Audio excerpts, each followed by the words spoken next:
this episode of the Kansas Moonshot Podcast, where we are shining the spotlight on amazing things happening in schools across the state. Whether you're one of the Mercury, Gemini, or Apollo schools launching some amazing redesign plans, or a teacher trying to do something a little different, I want to share your story. The goal is to celebrate the awesomeness all around us. Now, this week's episode is a little different. First off, I have some good news and some bad news. The bad news is I'm having to take down a few of the older episodes of the podcast. Unfortunately, my Spreaker account only allows us to have up to 5 hours of recording time.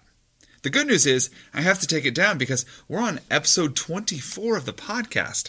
I had no idea we would get to this point where we've had 24 episodes of this podcast, and they just keep coming. And so the free version of Spreaker, unfortunately, only has 5 hours of recording time. So in order to fit that window, I had to take a few episodes down. They can still be found on YouTube. They can still be found on my website at mrstockrocks.com, but they just won't be available in your favorite podcasting platform anymore. So, sad tear. I'm still working on trying to find a way. It's about $5 a month for Spreaker. So I'm working on a way to find another way to host this, to keep those episodes up and rolling in the future. But for now, just check them out on YouTube or on my website. Until then, I've got this latest episode for you. I just recently came back from the MACE conference. It was amazing. It was in Manhattan, Kansas, and I got the opportunity to share 2 sessions at the conference. And so this week's episode is going to be from my first presentation, which was called Tell Your Story, which is all about why you should be telling your story to the world. And I give a lot of tips and tricks on ways to brand your classroom, on ways to share what you are doing with the world, and a bunch of tools that you might be able to use with that. It's a longer episode this time. It's about 45 minutes because that's how long my presentation was. I apologize in advance. This was my first time trying this out where I put a microphone on my shirt while I was recording just to see how it went. It went great, but there was a little bit of muffled sound. I had the microphone a little bit too close to my mouth when I was recording. So I apologize in advance for that, but you get to hear the episode unfiltered, uncut. It is what it is. I hope you enjoy this episode. All right. So yes, I am Josh Stock. I'm a 6th grade language arts teacher. Can you guys hear me okay? All right, cool. So this is honestly my first time presenting to a room this big. I'm used to presenting in like the conference rooms where I'm like this close to people. And so it's weird having people so far back. You can follow me on Twitter at teachlikeaninja. That's my website, mrstockrocks.com. And I'm going to talk to you about how you can tell your story, how you can share what you're doing. Hopefully you'll be able to pull a couple of things from this. Some of this you probably know. One thing I had to make my peace with a long time ago when I started presenting at conferences was I used to freak out because I was like, oh no, someone may know more than me about this topic in the room. And I panicked because I was like, oh, I'm going to feel stupid. But then I realized that's going to be anywhere I go. There's always going to be people who know more than me. And I'm okay with that. So you guys hopefully will find something new. But I'm sure I can learn just as much from you guys. I am trying something a little different with this presentation. I do a podcast called the Kansas Moonshot Podcast. Have any of you ever heard it? Maybe? Yay! Woo! Okay, so I'm trying something different, and I'm recording myself presenting to see how that goes, see what it sounds like. So I'm mic'd up and I don't know. We'll see. It may be terrible, and I may just never see the light of day. And by the way, since this is just audio, thank you for the thousands of people who are here to see this presentation. You just hear that enthusiasm. It is amazing. Wow. Okay. Calm down. Wow. Thank you for that. So I'm going to talk a little bit about some social media things, but also I am one of the Mercury schools going through school redesign. So if you have any questions about that, I can also answer those to the best of my ability. If you want this presentation, I was irresponsible and did not get it posted on the schedule. So there's a QR code. I don't know if you can scan it from there, if that's going to work. I will say there's nothing worse than like having the presenter go to the next slide when you're trying to scan. So I put it on the next slide for you too, just in case. So social media, how many of you have been on social media within the last, like at all today? How many of you within the last hour? How many of you are on social media right now? Okay, there we go. All right. We are constantly on social media. I'm no different. I'm constantly checking my Facebook feed, my Twitter feed, my Instagram, my what's a Voxer chat. I'm checking my. It's a little Voxer. WhatsApp. No, WhatsApp. Oh, I was like, what's that? WhatsApp. Yes. And it's hard to keep track of all of it. But if I'm checking all of those, the kids are too. You know they are. And if we have two options, we can either fight it and say, no, this is bad, you shouldn't do it, and then constantly tell them all the horror stories about all the terrible things that could happen to them if they go on social media, or we can invade that space that they're at and share our stuff with them and show them and model how to be an effective user of social media. And I'd rather be the one to teach them than to just tell them it's wrong, because someone's going to teach them, whether it's us or their friends, and I'd rather it come from me, where I can show them the appropriate way to use it. That is, I've always got to throw a picture of my family up there. That's my wife, Jenica. She's a 5th grade teacher. And then my daughter, Brooklyn, she is 10. And then my son, Oliver, is 5. So that's them. Each kid is different, though. I learned very quickly. Brooklyn is the kid who, if I told her she could post something on social media, she would be the one who would tell on other people for not doing the right thing. Like, when she would watch YouTube videos, because my son's not allowed to watch YouTube on his own yet. She is, because she's the kid who would come up and say, Daddy, they said the B word. I'm like, seriously, what are you watching? They said butt. And it's like, oh my gosh. Okay, all right, you'll be all right. And so I'm not worried about her because she can manage it herself. My son, on the other hand, is sneaky, and he's learning the appropriate ways. So I probably would not give him the same control that I would give to my daughter when he's her age. For example, we're not allowed to have food upstairs, and he snuck a bowl of popcorn upstairs, but he was not very smart about it and left the evidence under the bed. He tried to stuff his bowl under there. So you have to know who your kids are and teach them where they're at. But I don't believe in this, let's not show it to them, let's tell them it's terrible and horrible, and they're going to get in so much trouble if they get on social media. So what do I share with educators? Twitter is my best means for sharing with teachers about what's going on in my classroom. I couldn't have had a better introduction than Alan November's presentation. I mean, it led right into this because I am constantly trying to share the great moments of learning in my classroom. And what I'm sharing, I'm trying to find pictures of kids engaged in class. I'm sharing activities that we're doing. I'm sharing great moments. But I'm also trying to share those moments when things don't go well. Because I felt like when I first started teaching, I would see these Pinterest-ready classrooms and panic. Because I was like, oh my gosh, my classroom doesn't look like that. Or a student would say something crazy and I wouldn't know how to respond. Because I'm like, but no, on Twitter, they post these amazing pictures of kids engaged all the time. And their classrooms never have these issues. So I try to share when things don't go well also. So Twitter is my best means for communicating with other educators. I tried to share Twitter with my students, and they told me it was for old people. And so it's like, oh, okay. All right, that hurts a little bit. I didn't realize I was at that point, but okay. So kids aren't on Twitter as much as fellow teachers are. I also have only a handful of parents who follow that. I liked the ideas from this morning, though, of having kids look at other classrooms from around the world, and I would like to bring that into my own classroom. But where most of them are is Instagram. And you probably know this, but kids are constantly checking their Instagram feeds. So I've started invading their space and putting homework assignment announcements on Instagram. And I know they're going to look at it because it's in their feed. Because I sneak in, I'll put pictures of them in the Instagram feed so they want to follow me to see if their picture's up there. And I just so happen to work in homework assignments. I also use this to connect with parents. A lot of parents follow me on Instagram. And as I get better at this tool, more and more parents are starting to follow me. If you want to see my Instagram feeds, you can follow me. At Mr. Stock Rocks is my classroom feed.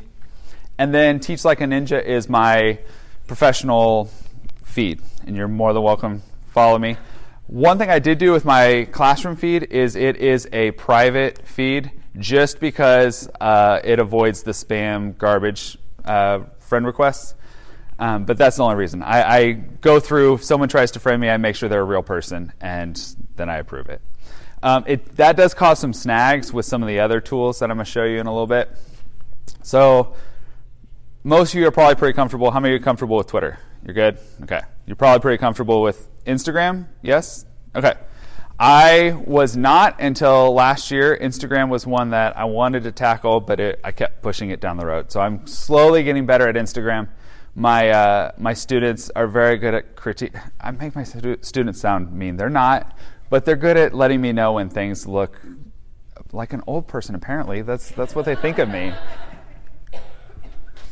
So I also have a classroom Facebook page. A Facebook page. How many of you guys have a Facebook page? Not a profile, but a page. Okay. A page is like a business. So in this case, your business would be your classroom. The advantage of a page is it's not your personal, you're not getting personal friend requests, although I still do, and depending on if they're still with me in the classroom, I accept or reject it. But Facebook page is where you can post information. I actually find out about snow days through Facebook pages faster than I do with email, any other tool. It's a fantastic way of communicating with parents because parents are constantly on Facebook.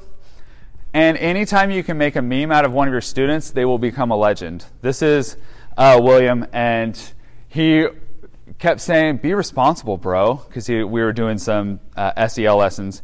And I was like, "Oh, that's awesome. We need to make a meme out of this." And so I did. And then now this picture comes up on my slides every once in a while in class. And he thinks this is the greatest thing ever. And the kids all know who he is because he's the Be Responsible Bro guy.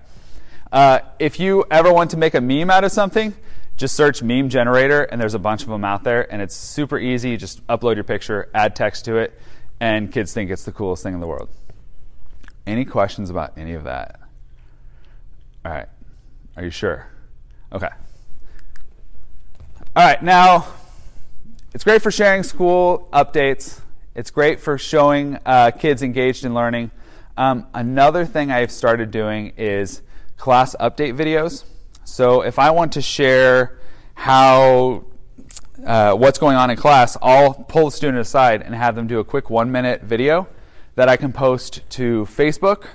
And then I also post it on Instagram. I keep it to 1 minute. Does anybody know the time limit on Instagram right now? I know 1 minute it works. So I don't know how much longer you can go over a minute. But if you keep your video under a minute, it always posts on Instagram. And so I posted to those two places. If you have this presentation pulled up, any of the links will take you directly to, that's my page, Teach Like a Ninja. I don't know why I became Teach Like a Ninja. I just, like 5 years ago, I was trying to come up with a handle, and I thought, that sounds cool. And then it kind of stuck. And now I'm stuck with it, because if I change it, it'll ruin everything. All right, how many of you guys make YouTube videos and have a YouTube channel? Okay. This is probably one of my favorite tools to use with students. I use videos for everything. I do videos for, I have some videos for, this one right here is a walkthrough of a writing activity we're doing in class. I was gone on Monday, and so I recorded a video, and I posted it on Google Classroom, and I said, here you go, guys. Here's your assignment. Go for it. And it walked them step by step through the assignment. So even though I wasn't there, it actually was available to them really easily. I also create videos for my substitutes. sometimes. If I don't know who the substitute is, I usually do a video. If I do, like today, I know who my sub is, and I know he knows how my classroom usually runs, and so I don't need to be as detailed. But I'll create just a quick video. Hey, this is what's going on in class today. Check it out. The subs have all said it's great because they read through my instructions, but they really have about 15 minutes to figure out what I'm talking about for an entire day. And so this gives them a chance, a quick update with having to scroll through all of my notes. I also do a daily announcement video for my students. So every day, it takes about 5 minutes max. I tell them what's coming up, what homework they have. I have random guests that appear in my videos. For example, Batman, my evil twin I have a gamified class, and that's Dr. Von Stock. He's my evil twin brother. I mean, you can tell, right? Because he's got the pirate eye patch that makes him evil. And we have spent all year trying to capture the evil, dreaded Dr. Von Stock. I mean, just look at that face. That's just, and they think it's me, and I'm like, you're ridiculous. No, that doesn't look anything like me. The more you commit to it, the better it is. I also do videos for the podcast. I post those up there. And I was surprised how many of my kids actually listen to a podcast about teaching across the state. I think some of them just do it so that they can be completionists, so they can listen to every video I've ever done. Some of it do it because they like to post goofy comments under it. And I get some of that, but YouTube is probably the best way I've been found to connect with parents. It's going to be this assignment. I'm going to post to Facebook and Twitter, make sure you do your assignment. So you can plan some of those things out. So for example, amazingly, while I've been presenting, I was able to also post on Twitter about how great the session is going. It should have posted about 3 minutes ago. Did it? Yeah. I just anticipated it was going to be amazing, and obviously I was right. Buffer is actually my sister. Don't tell her I said this, but she's pretty awesome, and she does social media for her career, and so she gave me a lot of these tips, and that was one of them. Is if you can post to multiple social media sites at once, it makes your life so much easier.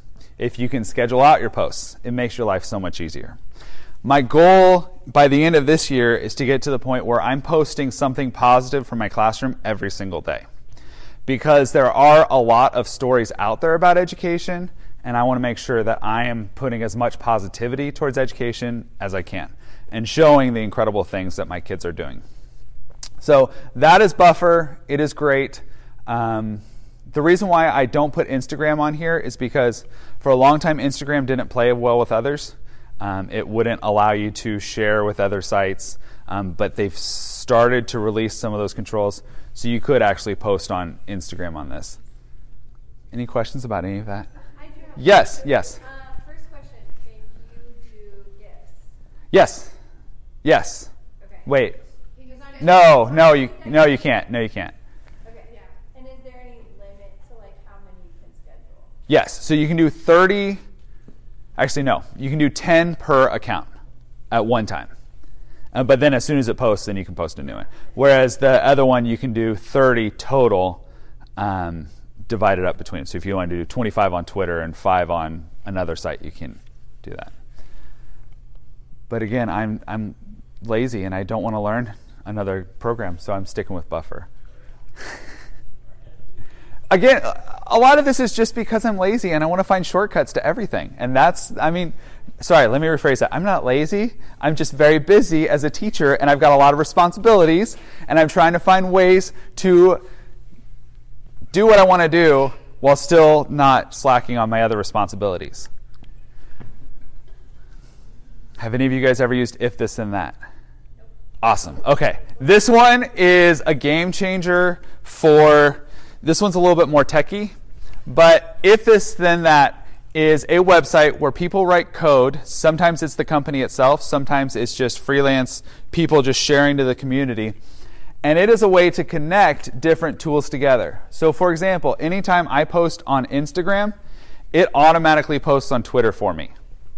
And what this does is I just connected my Instagram account and my Twitter account, and it's called an applet, and it just says, hey, anytime something shows up on this Instagram feed, post it on Twitter also. Yep. Okay, so when there used to be a capability within Instagram to post to other places, and on Twitter it would only show the link, it would not show the actual picture. So does it show a link from Instagram, or does it make the picture come up? I believe with the new changes to Instagram, I think the picture is starting to come up. But I don't know. I think that's just recent, though, because I had the same problem. And I also... Post a link to Instagram. Is your Instagram blocked?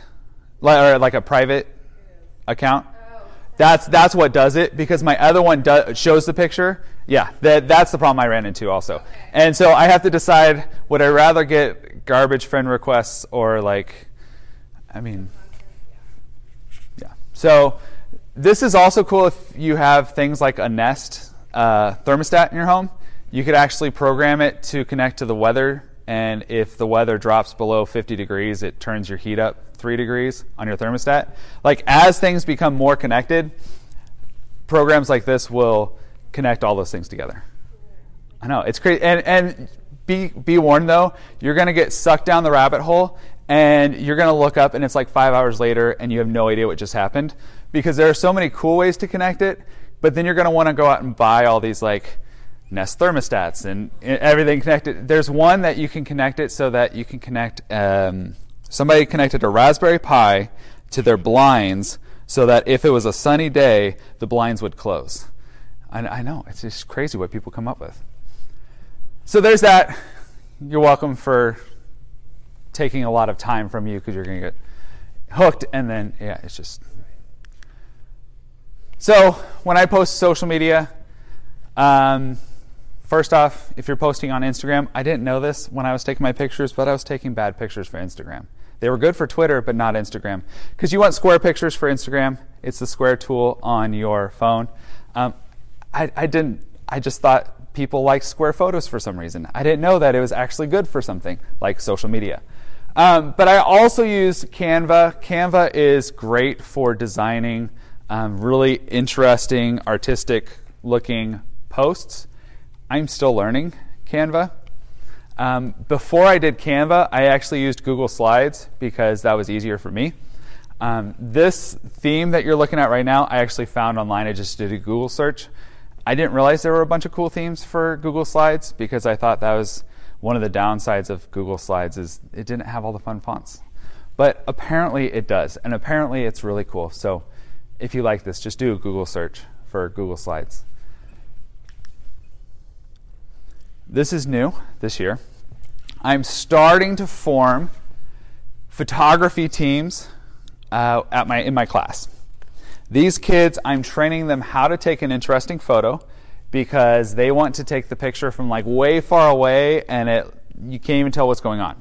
So I'm teaching them how do you get right next to the subject, we talked about in this picture right here, how you've got this leading line into the iPad.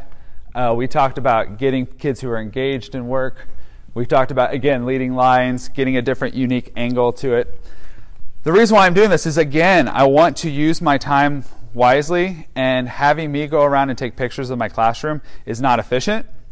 So what I want to do is I want to have a couple of kids who I know, hey, we're doing a really cool activity. Can you take 2 or 3 pictures of this activity for me?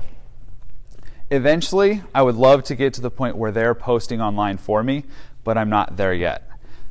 My robotics team actually was. I had 2 girls on the team who were trustworthy and they were really great with social media, and they became my social media team for our robotics team. They actually met with my sister who talked them through what does a professional social media director do, and so they learned from her, and then they went and I told them their challenge is you have to post something on Instagram every single day. And the other one was Twitter. You have to post something on Twitter every single day. And they're like, oh my gosh, this is so hard. I'm like, you do this all the time at home. Why is this any different? Well, but it has to be like learning stuff, and that's hard. Okay, yeah, welcome to my world. So I'm amazed at the kids are a lot more willing to have an interesting, engaging photo. If their friend's doing it, they'll ham it up. So this is new. We've just started this. I'm trying to find a more efficient way to do it. Right now, they're just airdropping the photos to me. If anybody has a suggestion on how to have them, I'm also looking at possibly just making a Google Drive folder for them to share the photos to. But if anybody has any suggestions for how to make that more efficient, any suggestions? You go. That's what you're thinking? Okay.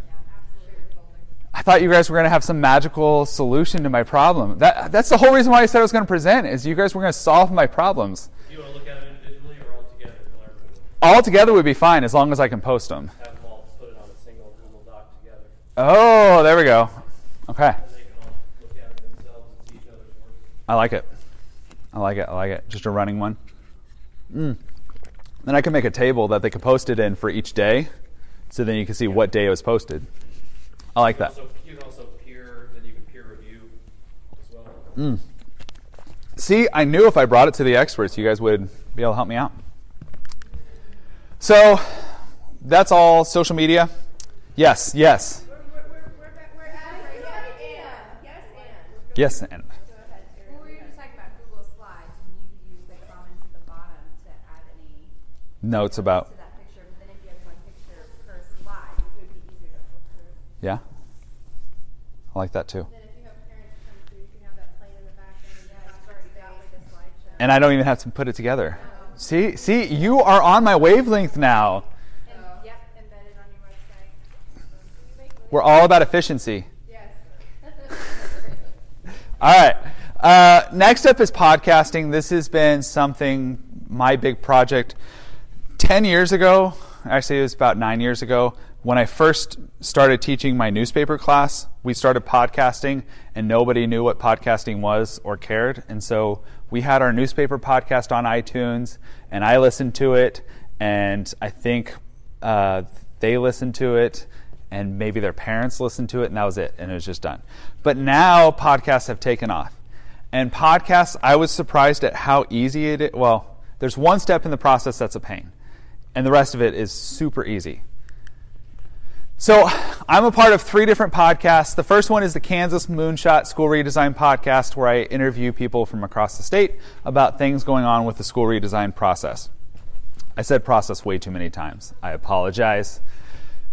This has been an amazing project because I've gotten to hear from all these different school districts, and I didn't realize how diverse schools were in Kansas, from schools that are K-12 to schools that are I talked to Twin Valley about their redesign with Summit. I talked to Randy Watson was on the podcast, which was very incredible. And so it's been great to talk to all these different groups of people and hear what's going on and share it with others. Because again, I want to put out there what we're doing in education, because we're doing some great things. And I like the idea that we need to shift education and change, but we also need to celebrate the things we're doing great. This is a new one that I'm just starting out. It's called Stories from Room 508 with students. I want to highlight the things that students are doing in class, but also maybe some of their interests outside of class. For example, I have one student who just learned how to solve a Rubik's Cube, and he is a legend at my school right now. Like, everybody's like, watch. Okay, ready? Go! And he does it. And right now his record's like 2 minutes and 21 seconds, but I'm at like a year and I still can't figure it out. So, and he frustrates me because he doesn't mean he's the nicest kid ever, but he's like, Mr. Stock, all you do is just, that's all you do. You don't get it? No, I need to slow-mo what you're doing. So that's something new that I'm doing. It is not on iTunes yet because iTunes is stupid and makes me mad. And then the final one is Olathe Spark Starters, which is a fantastic podcast that some people in the room may or may not be a part of.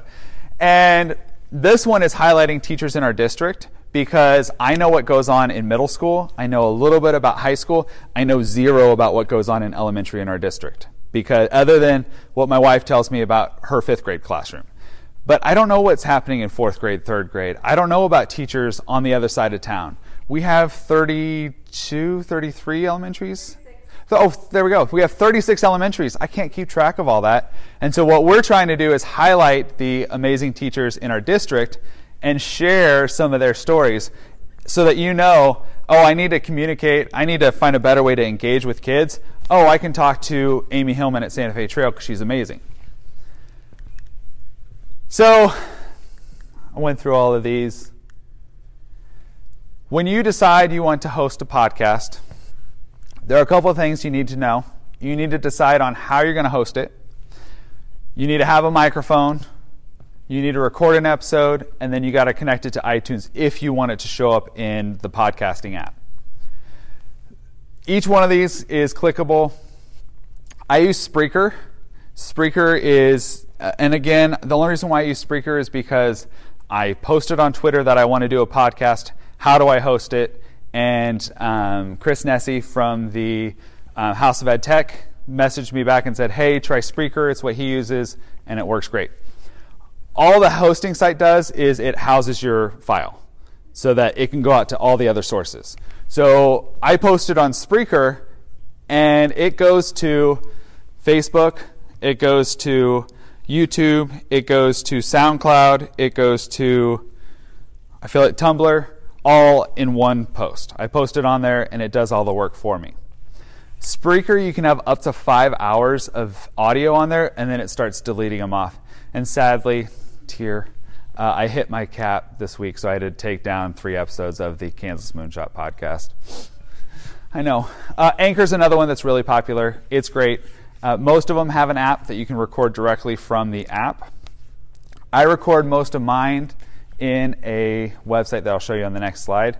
But if you don't want to fool with any of that, just do a YouTube audio file. Post it on YouTube. Parents will listen to it. Kids can engage in it. The reason why I prefer to have it on iTunes is because that's how I take in a podcast, is I like listening to it with my app so that I can keep track of ones I've already listened to and delete them. I'm also weird, and I listen to them at 1.5 speed. Is there anybody else that's with me on that? Or is it just me? Just me? Oh, thank you. Okay. It's, again, efficiency. Why would I listen at 1 speed when I can listen to 1.5 of it? I don't know. That's probably why I talk so fast, too. It's a result of listening to too many podcasts at 1.5 speed. So these are a couple of different microphones. This one is the lavalier microphone that I'm using right now, which I think I've hit a bunch of times, so you're going to hear all this muffled like weirdness in the microphone, so I apologize, podcasting world.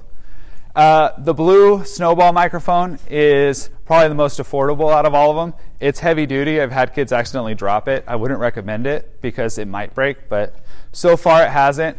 And then the Rode microphone is a little bit pricier, but the sound quality is a little bit better.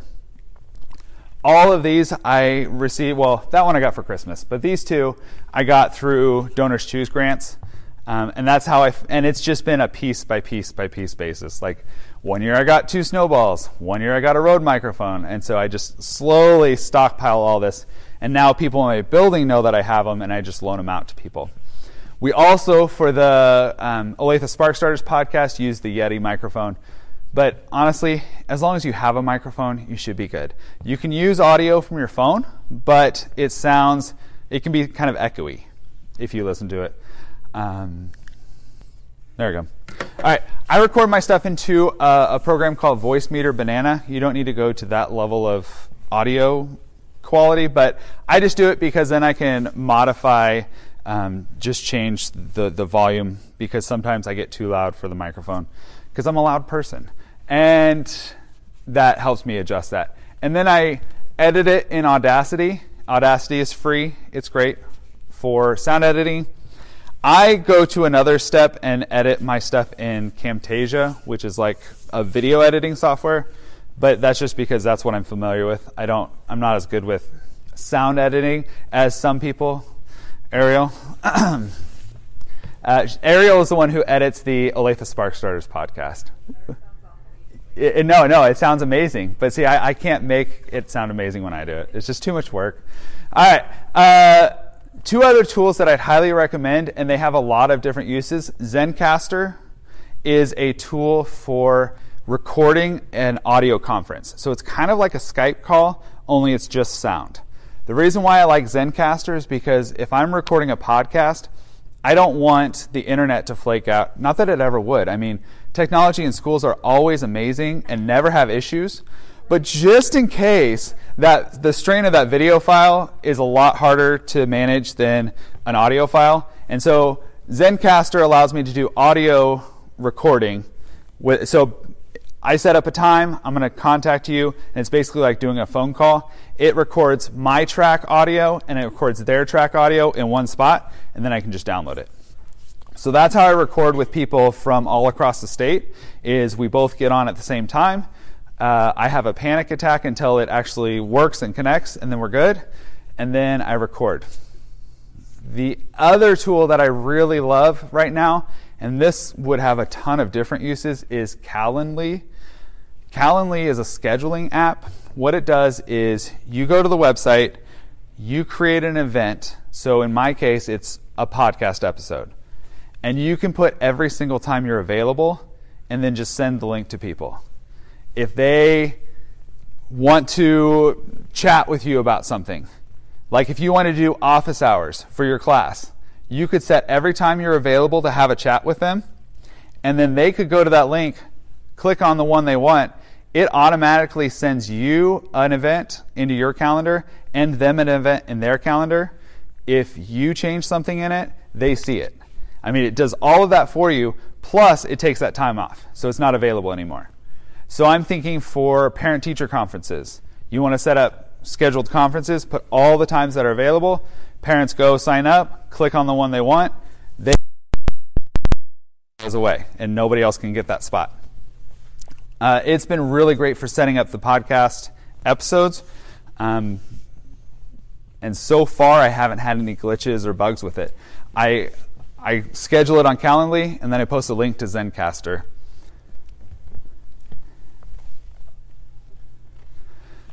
I have a couple of podcasts that I would highly recommend, although, so the first one is Building a Story Brand with Donald. None of these are teaching podcasts, but Building a Story Brand with Donald Miller is fantastic. He talks about selling through the power of story. He also has a book by the same name. And what I like about his is that's really what teaching is you're just selling your content to your students in a lot of ways. Sometimes there's more to it than that. But there's a lot of sales elements that I see in what I do in the classroom. And I like the way he presents it, and I pulled in some of his ideas into my classroom. It's been really beneficial. Gary Vee, he talks about social media, how to develop your brand. Just a warning, he's got a lot of explicit language, so just be forewarned. And then the School of Greatness is great. It's just motivational. As far as teaching podcasts go, besides the amazing Olathe Sparkstarters podcast and the Kansas Moonshot, Started Up is a great one. Started Up podcast is by Don Wettrick, and he's doing some really great stuff with innovation, having innovators in his classroom who are going on to start businesses, form charity foundations. He's doing a lot of really great work. Cult of Pedagogy is probably the most famous. It's great. I listen to that one. These are the three that I listen to every week. And then Well Played, if you're interested in gamification, Well Played is a fantastic podcast about gamification in the classroom and ways to implement that. And then one final one, if you want to bring podcast in for your students, or if you have your own kids at home, the first one is My New Best Friend. Chompers is a podcast for kids to brush their teeth to. And every day, morning and night, they do a 4-minute episode where they get kids to brush their teeth for 3 whole minutes. And they do it. And I was shocked. I was like, there's no way. But they tell like random facts about boogers. And they tell them like funny jokes, like little kid funny jokes.